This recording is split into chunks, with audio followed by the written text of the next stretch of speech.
Hello guys, welcome and welcome back to my channel. I hope आप सब अच्छे होंगे। तो आज इस वीडियो में हम बात करेंगे जितने भी अपकमिंग बैंकिंग एग्ज़ाम्स हैं उनके लिए क्या स्ट्रेटजी हम कंबाइंड लेके चलें ताकि हम सारे एग्ज़ाम्स को टारगेट कर सकें, वो मैं यहाँ आपके साथ शेयर करूँगी। तो उससे पहले हम यहाँ देख लेते हैं कि हमारे पास जो एग्ज़ाम्स हैं कौन सा पहले होने वाला है, कौन सा बाद में, क्या क्या डेट्स हैं। तो यहाँ पर देखो IBPS RRB PO, ठीक है, जो कि आपका रूरल बैंक्स होते हैं उनका जो पीओ का होता है वो आपका होगा 7th टू 21 अगस्त के बीच में। 3-4 डेट्स हैं यहाँ पर, इसके बीच में इन 3-4 डेट्स में आपका प्रीलिम्स हो जाएगा। मेंस आपका पीओ का 24 सितंबर को होगा। अगर आरआरबी क्लर्क की बात करें तो प्री की डेट सेम है पीओ की तरह, पीओ के जैसे। उसके बाद मेंस जो है आपका 1 अक्टूबर को होगा इसका। उसके बाद आपका है IBPS PO, तो IBPS PO आपका 15 से लेकर 22 अक्टूबर में इसका प्रीलिम्स होगा। 26 नवंबर में इसका क्या होगा, आपका मेंस होगा। और IBPS क्लर्क की बात करें तो 28 अगस्त से लेकर 4 सितंबर के बीच में इसका प्री कंप्लीट हो जाएगा और मेंस जो है आपका 8 अक्टूबर को होगा।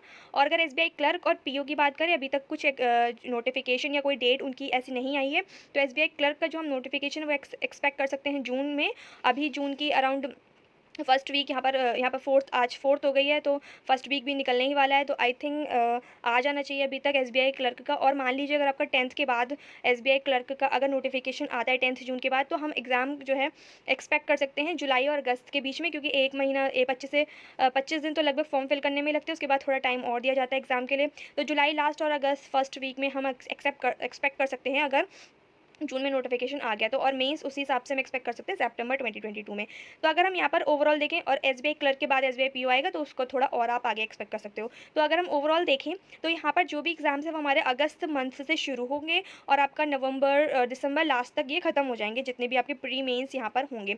ठीक है, तो क्रूशियल मंथ्स हैं ये हमारे जुलाई से लेकर के आपका यहाँ पर नवंबर दिसंबर तक, ये आपके क्रूशियल मंथ्स हैं। इन्हीं मंथ्स के बीच में आपके सारे बैंकिंग एग्जाम्स कंप्लीट हो जाएंगे। अगर यहाँ पर हम एग्जाम लेवल हायरार्की की बात करें तो सबसे ईजीएस्ट जो एग्जाम है वो आपका RBI क्लर्क होता है, जो कि ऑफिस असिस्टेंट भी कहलाता है। उसके बाद IBPS क्लर्क और SBI क्लर्क ऑलमोस्ट सेम होता है, बट IBPS क्लर्क जो थोड़ा डुएबल होता है as compare to SBI clerk.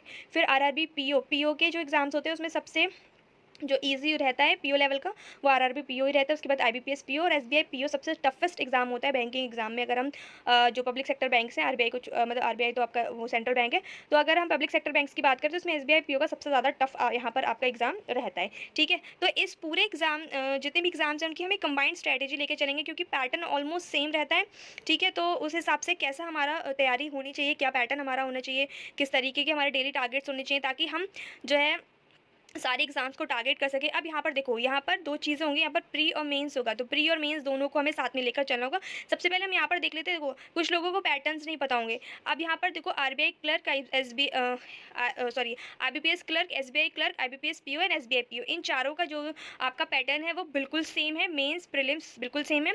और RRB क्लर्क और RRB PO का जो आपका पैटर्न है वो सेम है, बट इन दोनों से इन चारों से डिफर करता है IBPS क्लर्क SBI से। ठीक है, तो अब मैं यहाँ पर ये चीज़ यहाँ पर देख रही हूँ, बताती हूँ आपको कि कौन कौन कहाँ पर डिफर करता है ये। तो अगर हम बात करें कॉमन सब्जेक्ट्स की, इन सारे एग्जाम में जो कॉमन सब्जेक्ट्स हैं वो है English, reasoning, quant, general awareness और कंप्यूटर। ठीक है, तो कंप्यूटर, जनरल अवेयरनेस सारे सबके मेंस पे पूछी जाएगी, रीजनिंग, क्वांट सबके मेंस पे पूछी जाएगी। लेकिन यहाँ पर जो इंग्लिश है, इंग्लिश लैंग्वेज आपकी RRB PO और RRB क्लर्क में ऑप्शनल होती है। RRB PO और RRB क्लर्क के प्री में इंग्लिश नहीं आती है, सिर्फ रीजनिंग और मैथ्स आती है, जबकि और एग्जाम्स में आपकी इंग्लिश भी आती है। लेकिन RRB PO और RRB क्लर्क में आपकी प्री में इंग्लिश नहीं आएगी, सिर्फ रीजनिंग मैथ्स आएगी। लेकिन जो उसका मेंस है, उसके मेंस में है जो आपकी इंग्लिश और हिंदी लैंग्वेज यहाँ पर आपकी क्या होती है, ऑप्शनल होती है। या तो आप इंग्लिश का पेपर दे दो या आप हिंदी का पेपर दे दो। ठीक है, तो RRB एग्ज़ाम में जो आपका हिंदी लैंग्वेज एक अलग है, बाकी आपकी इंग्लिश जो है आपकी सब में ही कॉमन है, आपकी RRB में भी कॉमन है, क्योंकि इंग्लिश तो है ही।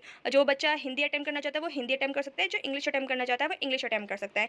ठीक है, अब यहाँ पर हम ये बात कर लेते हैं कि क्या हमें हिंदी लैंग्वेज चूज़ करनी चाहिए। तो देखो, अगर आप सारे एग्जाम्स टारगेट कर रहे हो, सिर्फ RRB नहीं कर रहे हो, तो आपको इंग्लिश ही चूज़ करनी चाहिए, क्योंकि अगर आप इंग्लिश अगर आप हिंदी चूज़ करोगे तो आपके लिए एक सब्जेक्ट और बढ़ जाएगा, आपको उसको भी तैयारी करनी पड़ेगी, क्योंकि हिंदी कोई ऐसा, हिंदी को एक बार आप हल्का मत समझिए कि बिना तैयारी के आप हिंदी के पेपर दे दोगे, नहीं, उसमें भी आपको तैयारी करनी पड़ेगी, ठीक है। तो अगर आप ऐसे एस्पिरेंट हो जो सिर्फ और सिर्फ आरआरबी की तैयारी कर रहे हो, तब तो आप हिंदी को अटेम्प्ट कर सकते हो। और अगर आप ऐसे एस्पिरेंट हो जो सारे बैंकिंग एग्जाम्स को टारगेट कर रहे हो, तो आपको इंग्लिश को चूज़ करना चाहिए, क्योंकि आपको इंग्लिश में ही अपनी रिदम बनानी है, और भी एग्जाम्स में वहाँ पर हिंदी ऑप्शनल नहीं है, वहाँ पर आपको इंग्लिश ही करनी है, कंपलसरी है। तो बेहतर है कि आप इंग्लिश चूज़ करो अगर आप और भी एग्ज़ाम्स की तैयारी कर रहे हो तो, ठीक है। तो यहाँ पर देखो, जितने भी यहाँ पर आपके एग्जाम्स है, तो सबसे टफेस्ट आपका पीओ लेवल का माना जाता है। तो यहाँ पर आप एक जो सबसे पहला काम करो वो एक मॉक लगा लो पीओ लेवल का। तो जो पीओ लेवल का मॉक है, यहाँ पर अभी फ्री मॉक चल रहा है ऑलिव बोर्ड पर, आज और कल, यानी 4 जून और 5 जून के बीच में आपका ऑल इंडिया लेवल का बैंक पीओ लाइव टेस्ट चल रहा है। वहाँ पर आपको अपनी नेशनल रैंकिंग भी पता चल जाएगी, और आपकी रैंकिंग के हिसाब से आपको कुछ सब्सक्रिप्शन भी मिल जाएगा, कुछ आपका सब्सक्रिप्शन में छूट भी मिल जाएगी, स्कॉलरशिप मिल जाएगी, इससे आप सब्सक्रिप्शन ले सकते हो जो भी वहाँ पर अवेलेबल होंगे, ठीक है। अब चलिए अपनी स्ट्रैटेजी पे चलते हैं। तो स्ट्रैटेजी में आपको क्या करना है, और इस ऑलिव बोर्ड के जो आपका टेस्ट है उसका लिंक मैं डिस्क्रिप्शन बॉक्स में दे रही हूँ, पिन कमेंट में भी दे रही हूँ, आप वहाँ से जाके इसको अटेम्प्ट कर सकते हो, ठीक है। उसके बाद यहाँ पर हमें एक चीज़ बहुत ध्यान रखनी है कि आपका जो प्रीलिम्स और मेंस की तैयारी है वो बिल्कुल साथ में करनी है, क्योंकि आपके पास इतना टाइम नहीं होगा प्रीलिम्स के बाद कि आप मेंस की अलग से बैठ के तैयारी करो, क्योंकि जैसे आपका प्रीलिम्स खत्म होता है उसका फिर रिजल्ट आता है, आप वेट करते रहते हो कि मेरा हुआ नहीं हुआ, उसी में आपके आधा टाइम चला जाता है। फिर मेंस में आपको लगभग 15 से 20 दिन मिलते हैं, और 15 से 20 दिन में मेंस की तैयारी तो नहीं हो सकती है। अगर सिर्फ आपने प्रीलिम्स लेवल की तैयारी की है और आप ये सोचो कि 15 से 20 दिन में मैं मेंस की तैयारी कर लूँगा या कर लूँगी, तो इट्स नॉट पॉसिबल, ठीक है। और आपका प्रैक्टिकल भी नहीं है, क्योंकि मेंस बहुत ज़्यादा प्रैक्टिस डिमांड करता है। ऐसा नहीं है कि आप प्रीलिम्स की तरह उसको एकदम 10-15 दिन में उसको तैयार कर लेंगे, ऐसा नहीं है, ठीक है। अब यहाँ पर देखो, यहाँ पर हम टोटल टाइम अगर देखें जून से लेकर, अभी हमारा जून चल रहा है, तो जून से लेकर नवंबर तक हमारे एग्जाम, जून में तो नहीं है लेकिन अगस्त से लेकर नवंबर तक हमारे एग्जाम्स हैं। तो जून से नवंबर की अगर हम बात करें तो ये जो 6 महीने हैं ये हमारे लिए बहुत ज़्यादा क्रूशियल है। इन 6 महीने को हमें ऐसे यूटिलाइज़ करना है कि हमें हमें नहीं देखना और कुछ भी, हमें सिर्फ और सिर्फ इन 6 महीनों को अपनी पढ़ाई में लगाना है, क्योंकि ये 6 महीने अगर अपनी पढ़ाई में दे दिए तो आप इन सारे एग्ज़ाम्स में से मतलब आप मोस्टली एग्ज़ाम्स यहाँ से निकाल लोगे, अगर आपने ये 6 महीने अच्छे से दे दिए, अगर जून से लेकर के आपने नवंबर अच्छे से दे दिया, ठीक है। तो और फालतू चीज़ों को छोड़ दो, अब ये बहुत क्रूशियल टाइम है, इस टाइम सोचने की भी ज़रूरत नहीं कि कब नोटिफिकेशन आएगा, जब नोटिफिकेशन आएगा तो मैं तैयारी शुरू करूँगी या शुरू करूँगा, या आपका जब प्रीलिम्स का थोड़ा टाइम रह जाएगा तब तैयारी, नहीं। जो आपके फॉर्म आते हैं, फॉर्म आपके अनएक्सपेक्टेड आ ही जाते हैं, फिर आपको 20 से 25 दिन मिलते हैं, 20 से 25 दिन में आप क्या ही तैयारी करोगे, ठीक है। एक इंसान जो आपका 2-3 महीने पहले से तैयारी कर रहे हैं और आप जो कि नोटिफिकेशन के बाद तैयारी कर रहे हो, नोटिफिकेशन आने के बाद, तो किसको लिवरेज मिलेगा? जिसने पहले तैयारी की है, जो पहले से तैयारी कर रहा है उसको लिवरेज मिलेगा या आपको मिलेगा? जाहिर सी बात है वो आपसे ज़्यादा अच्छा परफॉर्म करेगा, ठीक है। तो उसके बाद हम यहाँ पर चलिए जो जो इंपॉर्टेंट पॉइंट्स हैं उनको देख लेते हैं। सबसे पहले क्या करना है, जैसे आपने मॉक लगा ली, जैसे मैंने आपको ये मॉक दिया है, जो मैंने आपको आज मॉक बताया, उस मॉक को जब आप अटेम्प्ट कर लोगे तो सबसे पहले आपको अपने बेसिक्स कंसेप्ट को चेक करना है कि इस मॉक में मैंने कौन से ऐसे क्वेश्चंस थे जो मैं बहुत ईजिली कर पाई या कर पाया, या बहुत ऐसे कौन से क्वेश्चंस थे जो मैंने देखते ही स्किप कर दिए, मुझे नहीं आए, देखते ही डर लगने लगा, और कौन से ऐसे क्वेश्चन हैं जो मुझे ऐसा लगता था कि हाँ मुझे आते हैं बट उसमें मुझे टाइम लग रहा था करने में, ठीक है। तो उन सबको नोट कर लीजिए और उन सब के बेसिक कॉन्सेप्ट को एक बार दोबारा रिफ़्रेश कर लीजिए। अगर आप एक बिगिनर हैं तो आप क्या करिए कि लगभग 2 से 3 दिन, 4 दिन आप अपने कॉन्सेप्ट को क्लियर करने में यहाँ पर लगा दीजिए, ठीक है। और जो आपका प्रीलिम्स है, प्रीलिम्स आपका बहुत ज़्यादा डिमांड करता है स्पीड, क्योंकि स्पीड बहुत ज़्यादा इंपॉर्टेंट है। स्पीड एंड एक्यूरेसी तो है ही है, लेकिन स्पीड बहुत ज़्यादा डिमांड करता है प्रीलिम्स में। मेंस में उतनी ज़्यादा स्पीड की ज़रूरत नहीं है, बट प्रीलिम्स में बहुत ज़्यादा स्पीड की ज़रूरत है। तो उसके लिए आपको कुछ शॉर्ट ट्रिक्स जो कि आपके मिसलेनियस क्वेश्चन होते हैं उनके लिए यहाँ पर आपको लर्न करनी पड़ेंगी। जैसे आपके स्क्वायर्स आपको फटाफट याद हो जाने चाहिए, क्यूब्स आप इतने याद कर लो कि आपको आपके ज़बान पे रटे हुए हों, आपको जैसे ही नंबर दिखे आप क्यूब कर लो। परसेंटेज के फ्रैक्शंस आप अच्छे से कर लो, जैसे मान लो 25% आया ऑफ समथिंग, तो आपको पता होना चाहिए 25 को हम 1/4 लिखते हैं, 75% को हम 3/4 लिखते हैं, ठीक है। तो इस तरीके से आपको ये सब पता होना चाहिए। अगर रीजनिंग की बात करें तो कोडिंग डिकोडिंग कैसे आप मतलब आप अच्छे से कर सकते हो बहुत कम टाइम में। क्वाड्रेटिक इक्वेशन अगर हम मैथ्स में बात करें तो वो आप कैसे आपका 30 सेकंड में निपटा लो। तो ये सारी चीज़ें आपको देखनी पड़ेंगी, ठीक है। उसके बाद यहाँ पर आपको कोई भी सब्जेक्ट स्किप नहीं करना है। डेली बेसिस पे आपको सारे सब्जेक्ट करने हैं। आप चाहे वो आपका मेंस में आने वाले हो, चाहे प्रीलिम्स में आने वाला, वो तो करना ही करना है। मान लो आपका मेंस में जैसे कंप्यूटर और जनरल अवेयरनेस यानी कि करंट अफेयर्स जो कि उसमें होगी वो आने वाली होगी, तो आपको उसको स्किप नहीं करना है। आप ये मत सोचिएगा कि जब मेरा प्रीलिम्स क्लियर हो जाएगा तो मैं उसको यहाँ पर स्टार्ट करूँगा। देखो, जब ऐसा होता है ना, कभी-कभी किसी का तुक्के से प्रीलिम्स क्लियर हो गया और जिसने मेंस तैयारी नहीं की, मेंस की प्रिपरेशन नहीं की, प्रीलिम्स की करी है, तो प्रीलिम्स मान लो उसका हो गया है, ठीक है, तुक्के से, या फिर उसका प्रीलिम्स में चलो अच्छा था, मतलब बेसिक क्वेश्चंस वो कर पा रहा था या शॉर्ट ट्रिक्स बहुत अच्छे से सीख ली उसने, ठीक है, तो वो मेंस में बहुत ज़्यादा दिक्कत होती है। उसको मेंस क्लियर करना के लिए लाले पड़ जाते हैं उसको, मतलब उसको जीए भी कंप्लीट करनी है, उसको मेंस की पजल्स भी लगानी है, उसको मेंस की डीआई भी लगानी है, उसको फिर कंप्यूटर भी पढ़नी है, कंप्यूटर सारे सब्जेक्ट्स सारे एग्जाम्स में आती है, तो इतना बर्डन हो जाता है कि आप 15 से 20 दिन में ऐसे पागल हो जाओगे, आप नहीं कर पाओगे। इसलिए मैं कह रही हूँ कि डे 1 से आपको कंप्यूटर भी करनी है, डे 1 से आपको करंट अफेयर्स भी करने हैं और डे 1 से आपको मेंस लेवल के क्वेश्चंस भी करने हैं, ठीक है। अब आगे बात कर लेते हैं कि सोर्सेज क्या होंगे, मतलब आप रीजनिंग कहाँ से पढ़ें, मैथ्स कहाँ से पढ़ें और इंग्लिश कहाँ से पढ़ें, करंट अफेयर्स कहाँ से पढ़ें, तो उसके लिए मैं कल एक सेपरेट वीडियो लेके आऊँगी। हर एक टॉपिक, हर एक जो आपका सब्जेक्ट है उसके लिए मैं जो भी सोर्सेज मैंने पढ़े थे अपने बिगिनिंग इनिशियल लेवल पे, और जो अभी भी जो मैं पढ़ती हूँ अपने करंट अफेयर्स के लिए या इन सब चीज़ों के लिए, वो कल मैं आपके साथ सोर्स की लिस्ट पूरी यहाँ पर शेयर कर दूँगी, ठीक है। उसके बाद अगर हम स्ट्रैटेजी की बात करें, मेनली आप स्ट्रैटेजी पर आ जाते हैं, तो स्ट्रैटेजी यहाँ पर देखो दो आपकी होने वाली है, प्रीलिम्स के लिए, मेंस के लिए, दोनों कंबाइंड है, दोनों डेली हैं। अब प्रीलिम्स देखो, मैं अगर ये बात बोलूँ कि प्रीलिम्स आपका मॉक से ही निकल जाएगा, मॉक लगाते लगाते ही प्रीलिम्स आपका क्लियर हो जाएगा, तो इसमें कोई बड़ी बात नहीं है। मॉक आप लगाओगे डेली, आपका प्रीलिम्स क्लियर हो जाएगा 100%। कैसे? देखो, सबसे पहले यहाँ पर कितने एग्जाम्स हैं हमारे? 6 एग्जाम्स हैं।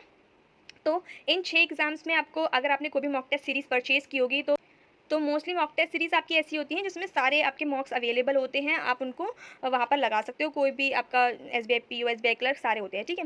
तो यहाँ पर अगर हम बात करें डेली मॉक्स की, तो सबसे पहले जैसे मान लीजिए आज मैंने अपना पहला डे स्टार्ट किया है प्रिपरेशन का, तो आज मैं सबसे पहले अपना एक स्टार्ट करती हूँ। मान लो मैंने आरआरबी क्लर्क का मॉक लगा लिया, आज मैंने आरआरबी क्लर्क का प्रीलिम्स का मॉक लगाया है, कल मैं लगाऊंगी आरआरबी क्लर्क का सेक्शनल मॉक, ठीक है। उसके सेक्शनल मॉक्स भी आते हैं, जैसे रीजनिंग का अलग, मैथ्स का अलग, तो मैं रीजनिंग का लगा लूँगी एक, आज रीजनिंग का उठा के लगा लूँगी, या फिर मैथ्स का लगा लूँगी, ऐसे करके। या फिर अगर मैं आरआरबी क्लर्क का ना लगा के मैं इधर आईबीपीएस क्लर्क का लगा लूँगी, जो भी मुझे ठीक लगेगा कि हाँ आज मुझे ये लगाना चाहिए, तो मैं वो लगाऊंगी, ठीक है। अब नेक्स्ट डे, थर्ड डे में फुल लेंथ मॉक किसका लगाऊंगी? मैं आईबीपीएस क्लर्क का लगा लूँगी, या मैं आरआरबी पीओ का लगा लूँगी, ठीक है। इस तरीके से आपको फुल लेंथ मॉक लगाने हर एग्जाम के डेली बेसिस पे, यानी आज आपने एक का लगाया, एक दिन छोड़ के दूसरे का लगाओगे, और बीच में जो आपका एक दिन बचता है उस दिन आप सेक्शनल मॉक्स लगाओगे, ठीक है। और जो चैप्टर टेस्ट होता है, चैप्टर टेस्ट काफ़ी सारी काफ़ी सारी मॉक टेस्ट में दिया होता है, तो उन चैप्टर टेस्ट को आपके फ्री टाइम में, जैसे 5 मिनट का टाइम मिला, 10 मिनट का, क्योंकि वो ऐसे ही होते हैं, 10 मिनट, 15 मिनट, 6 मिनट, 7 मिनट के टेस्ट होते हैं, आप उनको फ्री टाइम में आराम से बैठे हो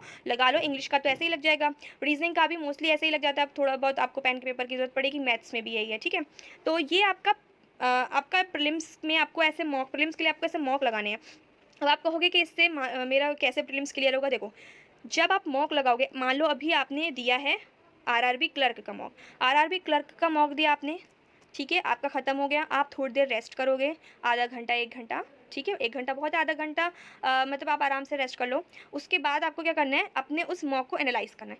फ़ौरन एनालाइज करने नहीं बैठ जाना है कि मेरे कितने क्वेश्चन गलत हो गए, मेरा कौन सा टॉपिक गलत हो गया, नहीं, क्योंकि जब हम मॉक देते हैं ना, हम बिल्कुल आप क्या होता है, दिमाग एकदम वो हो जाता है, एग्जॉस्ट हो जाता है ना मॉक देते देते, तो आप ये नहीं करना कि उसी टाइम बैठ के आप एनालाइज कर रहे हो। उसी टाइम अगर आप बैठ के एनालाइज करोगे ना, तो एक तो पहले से एग्जॉस्ट है आपका दिमाग, और फिर एक ऊपर से आप ये देख के लगेगा, अरे ये क्वेश्चन इतना ईजी था, मैंने गलत कर दिया, ये मिस्टेक से मेरा, तो आपका जो दिमाग है और एग्जॉस्ट हो जाएगा, आप आधे ही मॉक के एनालिसिस पे छोड़ दोगे उसे, और फिर छोड़ दोगे तो फिर आप भूल ही जाओगे, फिर आप नेक्स्ट मॉक लगाने लग जाओगे, अगले दिन से आप उसको भूल ही जाओगे।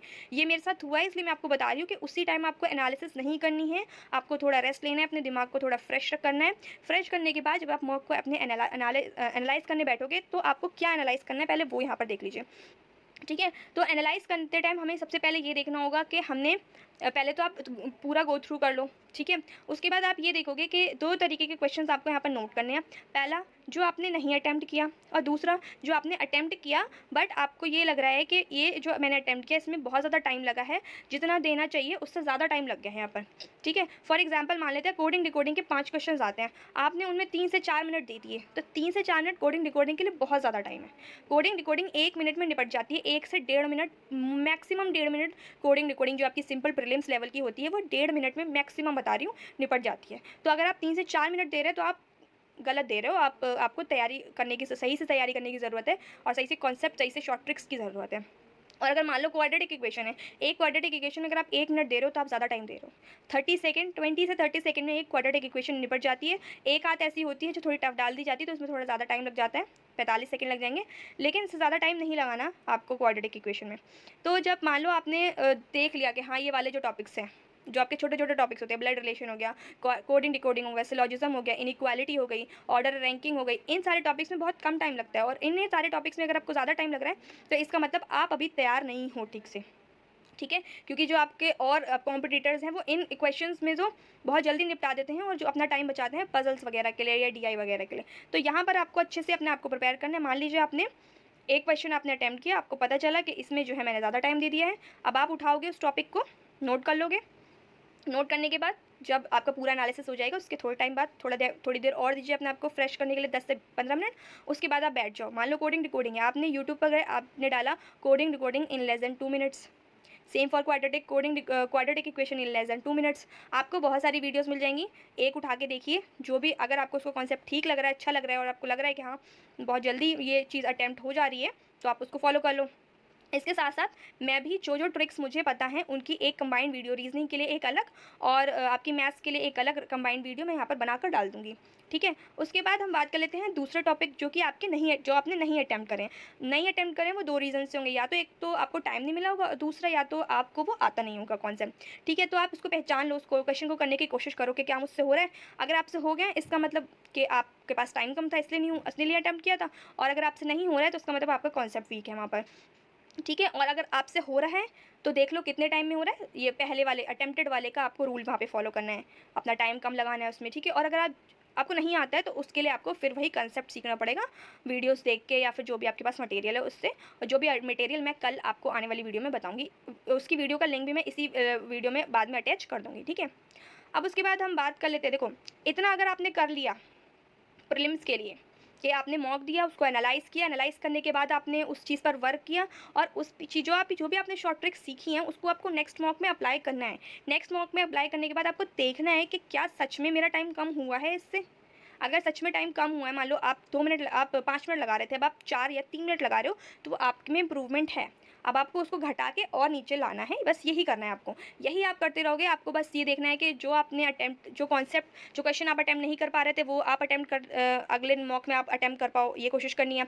जो क्वेश्चन में आप ज़्यादा टाइम लगा रहे थे उस क्वेश्चन में आपको कम टाइम लगाना है, ये आपको कोशिश करनी है। तो यही आपकी प्रोग्रेस है और यही प्रोग्रेस आपको प्रीलिम्स क्लियर करने में बहुत ज़्यादा हेल्प करेगी। इसके अलावा प्रीलिम्स के लिए कोई भी ऐसी यहाँ पर ज़रूरत नहीं है कुछ और चीज़ करने की, ठीक है। उसके बाद अगर हम बात करें मेंस की, तो मेंस में आपको क्या करना है, अपने शुरू से ही डे 1 से यानी आज के दिन से ही आपको 2 से 3 घंटे मेंस के लिए देने ही देने हैं। 2 से 3 घंटे मेंस के लिए का मतलब ये सिर्फ 2 से 3 घंटे मैं मैथ्स, इंग्लिश और रीजनिंग के लिए बता रही हूँ, ठीक है। सारे सब्जेक्ट के लिए नहीं, मैथ्स, इंग्लिश और रीजनिंग। और 1 घंटा आपको करंट अफेयर्स के लिए देना है, 30 मिनट्स आपको कंप्यूटर के लिए देने हैं। कंप्यूटर ये नहीं है कि बाद के लिए छोड़ दिया, कंप्यूटर का भी सिलेबस वास्ट है, ऐसा नहीं है बाद में करोगे 15-20 दिन में सब खिचड़ी पक जाती है। कुछ क्वेश्चन याद रहते हैं, कुछ नहीं रहते हैं, इधर का उधर हम लगा के आ जाते हैं। तो अभी से ज़्यादा बड़ी वीडियोस नहीं होती हैं, प्लेलिस्ट एक उठा लो और 30-30 मिनट की वीडियो होती है, उठा के देखते रहो। बस उसको क्या है, नोट्स बनाना है बना लो, नहीं तो कंप्यूटर तो एक ऐसी चीज़ है कि आपको बिना नोट्स के भी आपको याद हो जाएगी, याद रह जाएगी। जहाँ जहाँ आपको लग रहा है इंपॉर्टेंट है उसके नोट्स बना लो, ठीक है। उसके बाद करंट अफेयर्स आपको डेली करना है, छोड़ना तो बिल्कुल भी नहीं है, ठीक है। तो करंट अफेयर्स की अगर हम बात करें, जो आपकी करंट अफेयर्स से जो क्वेश्चंस पूछे जा रहे हैं आजकल IBPS PO IBPS क्लर्क में, तो वो थोड़े से डीप पूछे जाते हैं, थोड़ा डायरेक्ट क्वेश्चन नहीं पूछे जाते हैं। तो उसके लिए मैं एक यहाँ पर चीज़ करने की सोच रही हूँ, जो कि मैं आफ्टर 11th जबकि मेरा SSO का प्रीलिम्स हो जाएगा तो उसके बाद मैं स्टार्ट करूँगी मोस्ट प्रोबेबली 13 से, ठीक है। तो मैं क्या करने वाली हूँ, क्योंकि ऐसा होता है बहुत ज़्यादा माइन्यूट डिटेल्स भी पूछ ली जाती हैं, तो जितने भी आपके करंट अफेयर्स होंगे डेली के या वीकली, वो जो है मैं उसकी अच्छे से जो भी मेरे नोट्स होंगे उस जैसे मैं आप देख सकते हो मैंने पिछले मेरे जो आपकी प्लेलिस्ट है रिवीजन सीरीज़ की, उसमें भी मैंने अपने नोट्स शेयर किए और सही से उसमें मैंने आपको बताया। तो मैं उसी तरीके से कोशिश करूँगी यहाँ पर आपको चीज़ प्रोवाइड करने की। अगर आप चाहते हो मैं ऐसा करूँ तो आप कमेंट बॉक्स में जो है उसको लिख दो कि हाँ हमें ये वाली चीज़ चाहिए, ठीक है। अब देख लीजिए डेली टारगेट जो हमारे मेंस का है वो क्या होने वाला है। तो रीजनिंग के लिए हमें क्या करना है, मेंस लेवल की पजल लगानी है 2 डेली, सिटिंग अरेंजमेंट लगाने हैं 2 या 1 डेली, मशीन इनपुट 1 लगानी है आपको सेट डेली। डेटा सफिशिएंसी के आपको 5 क्वेश्चन करने हैं डेली। और क्रिटिकल रीजनिंग जो आपकी होती है जिसमें आपका स्टेटमेंट, इन्फ्रेंस, स्टेटमेंट, कंक्लूजन, तो इसके जो आपका है इसका एक टॉपिक आपको डेली उठा के कर लेना है। एक टॉपिक से 2 से 3 क्वेश्चन आप लगा लोगे तो वो आपको यह माइंड में रहेगा और आपकी रिदम बनी रहेगी। ठीक है, उसके बाद आपका अगर हम दूसरे टॉपिक की बात करें, जैसे आपकी inequality, syllogism, blood relation, direction, ये जो आपके प्रीलिम्स में आते हैं वो तो नॉर्मल लेवल के आते हैं, लेकिन जो आपके मेंस में आते हैं ये कोडेड आते हैं, थोड़े से हाई लेवल के आते हैं, तो उनको भी आपको प्रिपेयर करना है। Coded inequality, coded syllogism, coded blood relation, coded direction sense, तो और एक कोडिंग डिकोडिंग होती है, वो भी आपकी थोड़ी सी अलग हाई लेवल की आ जाती है। प्रीलिम्स में तो चाइनीज़ वाली आती है, चाइनीज़ कोडिंग डिकोडिंग, लेकिन इसमें जो है दूसरी आती है, तो वो भी आपको तैयार करनी है। तो आपको ऐसा करना है, देखो इतना ज़्यादा वो बर्डन नहीं लेना। आज मान लो आपने कोडेड इनइक्वालिटी कर लिया 5 से 10 क्वेश्चन, कल आप कोडेड सिलोजिज्म कर लोगे 5 से 10 क्वेश्चन, तो वो आपकी हैबिट में रहेगी, वो ज़्यादा बर्डन आपको मेंस के टाइम पर नहीं देगी। ठीक है, उसके बाद अगर हम क्वांट की बात करें तो क्वांट में आपका मेंस लेवल डीआई आपको करना है 2 सेट्स। ठीक है, और डेटा सफिशिएंसी के क्वेश्चन में क्वांट में भी होते हैं, वो भी आपको 5 से 10 क्वेश्चन एक दिन में निपटा लेने हैं। और अर्थमेटिक जो आपकी मेंस लेवल की अर्थमेटिक होती है उसको आपको यहाँ पर 10 क्वेश्चन करने हैं डेली के। ठीक है, उसके बाद अगर हम इंग्लिश की बात करें तो इंग्लिश में आपका जो मेंस लेवल का आरसी है आपको एक सेट करना है। मेंस लेवल का आरसी बहुत लंबा होता है, थोड़ा लेंदी होता है, थोड़ा आपका यहाँ पर ट्रिकी होता है, तो उसको यहाँ पे कर लेना है, थोड़ा आपकी हैबिट में रहेगा। और उसके बाद एरर डिटेक्शन आपको 10 क्वेश्चन मेंस लेवल के कर लेने हैं। ठीक है, तो इंग्लिश में ज़्यादा सच करने की ज़रूरत नहीं। हाँ, इंग्लिश में एक चीज़ और आपको करनी है जो मैं यहाँ लिखना भूल गई हूँ, वो है आपका एडिटोरियल रीडिंग। एडिटोरियल रीडिंग बहुत ज़्यादा इंपॉर्टेंट है। द हिंदू का पढ़ लें या जो भी आपका इंग्लिश न्यूज़पेपर आपके पास अवेलेबल है उसका एडिटोरियल पढ़ना बहुत ज़्यादा ज़रूरी है, रीडिंग करना बहुत ज़्यादा ज़रूरी है, जो कि आपकी रीडिंग कॉम्प्रहेंशन में भी आपको हेल्प करेगी और आपके प्रीलिम्स में भी हेल्प करेगी, मेंस में भी हेल्प करेगी, आपकी बहुत सारी चीज़ों में हेल्प करेगी। वो आपकी अंडरस्टैंडिंग बिल्डअप करती है। आपका एडिटोरियल रीडिंग करने से आपकी एक अंडरस्टैंडिंग बिल्ड होती है इंग्लिश में। उससे आप सिर्फ आर्ट्स से ही नहीं, आप और भी क्वेश्चंस को लॉजिकली यहाँ पर आप अंडरस्टैंडिंग लेवल से आप उसको सॉल्व कर सकते हो अगर आपने रीडिंग अपनी कंटिन्यू रखी तो। ठीक है, तो उसके यहाँ से आपका प्रीलिम्स भी कवर हो जाएगा, मेंस भी कवर हो जाएगा। तो ये पूरी आपकी डिटेल्ड आपकी यहाँ पर स्ट्रैटेजी है मेंस और प्री के लिए। ठीक है, और सारे ही एग्जाम्स में पैटर्न जो है आपका ऑलमोस्ट सेम है, तो एज सच कुछ ज़्यादा मतलब इधर उधर करने की ज़रूरत नहीं है। आप एक ही यही स्ट्रैटेजी अगर लेके चलोगे, ये जो स्ट्रैटेजी मैंने आपको बताई अगर आपको अच्छी लगती है या आपकी अपनी भी अगर कोई है एक एग्ज़ाम को लेकर, तो वही आपकी सारे एग्जाम्स में आपकी अप्लाई हो जाएगी। कुछ अलग यहाँ पर पूछा नहीं जाता है, सारे एग्जाम सेम है और सबका पैटर्न भी ऑलमोस्ट सेम है, सिलेबस भी सबका सेम है। तो एज सच इतना ज़्यादा इधर से उधर भटकने की ज़रूरत नहीं है। हर एग्जाम, सारे एग्जाम्स के लिए एक स्ट्रैटेजी कोई अपनी मिलाकर फॉलो कर लो